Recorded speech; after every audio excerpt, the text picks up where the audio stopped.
કમલમમાં વકફ મુદ્દે બેઠક યોજાઈ। વકફ જનજાગરણ અભિયાન અંતર્ગત બેઠક મળી છે। યુપીના સાંસદ રાધામોહન અગ્રવાલ હાજર રહ્યા।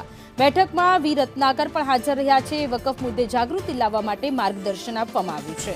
રાષ્ટ્રીય સંયોજક રાધામોહન અગ્રવાલે નિવેદન આપ્યું છે કે 2006માં સચ્ચર સમિતિનો રિપોર્ટ આવ્યો હતો। દેશમાં કુલ 4 લાખથી વધુ વકફની સંપત્તિ છે। મુતવલી મેનેજર હતા એ માલિક બની ગયા। મોટાભાગના નેતાઓએ વકફની સંપત્તિ પર કબજો કરી લીધો છે। લોકોનું જીવન સુધારવા વકફ બનાવવામાં આવ્યું હતું। 2006 में सच्चर कमेटी की एक रिपोर्ट आई थी।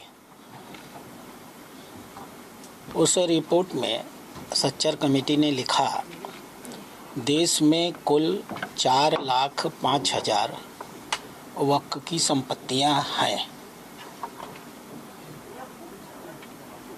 इनका देश में कुल रकबा 6 लाख एकड़ है।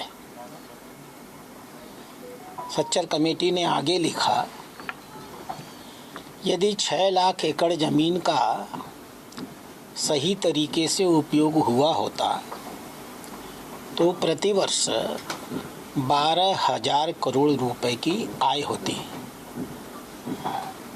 लेकिन वास्तव में जो आय हो रही है वह 166 करोड़ हो रही है।